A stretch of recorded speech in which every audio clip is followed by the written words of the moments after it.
Hi friends, നാടൻ കിച്ചണിലേക്ക് സ്വാഗതം. എല്ലാവർക്കും സുഖം തന്നെയെന്ന് വിശ്വസിക്കുന്നു. ഇന്നിവിടെ തയ്യാറാക്കാൻ പോകുന്നത് ഒരു അടിപൊളി അവിയലാണ്. അതിന് വേണ്ടുന്ന ഇൻഗ്രീഡിയൻസ് എന്തൊക്കെയാണെന്ന് നമുക്ക് നോക്കാം. 2 ക്യാരറ്റ് ചെറുതായിട്ട് അരിഞ്ഞത്, ഒരു പകുതി പടവലങ്ങ, 2 മുരിങ്ങാക്കായ്, 2 പച്ചക്ക, ഒരു പകുതി കഷ്ണം ചേന, കുറച്ച് തൈര്, ഒരു തേങ്ങ ചിരകിയത്, ഇതിൽ 1/4 ടീസ്പൂൺ മഞ്ഞൾപ്പൊടിയും ഒരു നുള്ളു ജീരകവും 4-5 വെളുത്തുള്ളി 2-3 പച്ചമുളകും ചേർത്ത് ഒന്ന് ചതച്ചെടുക്കുക. അരയണ്ട, ചതച്ചാൽ മതി. ഇനി നമുക്ക് കഷ്ണങ്ങളൊന്ന് വേവിച്ചെടുക്കാം.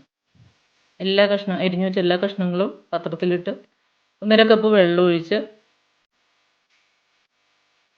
1 ടീസ്പൂൺ മുളക് പൊടി, 1/4 ടീസ്പൂൺ മഞ്ഞൾപ്പൊടി, പാകത്തിന് ഉപ്പും ചേർത്ത് ഒന്നിളക്കി വെള്ളം വറ്റുന്നവരെ വേവിച്ചെടുക്കുക. മൂടി വെച്ച് വേവിക്കുക. കഷ്ണമെല്ലാം വെന്ത് നല്ല പാകമായിട്ടുണ്ട്. ഇനി അരച്ച് വെച്ച അരപ്പ് നമുക്ക് ഇതിൽ ചേർത്ത് ഇളക്കി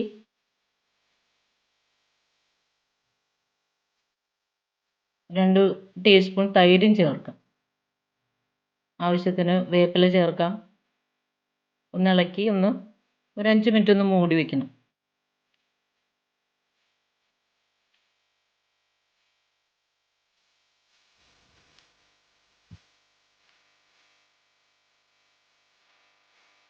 അവിയൽ റെഡി ആയിട്ടുണ്ട്. ഇനി ഇതിൽ കുറച്ച് വെളിച്ചെണ്ണ ഒന്ന് തൂകി 2-3 തണ്ട് വേപ്പിലയും കൂടി ഒന്ന് ചേർത്താൽ നമ്മുടെ അവിയൽ ഇവിടെ കാലായി. നല്ല അടിപൊളി റെസിപ്പിയാണിത്. എല്ലാവരും ട്രൈ ചെയ്ത് നോക്കണം.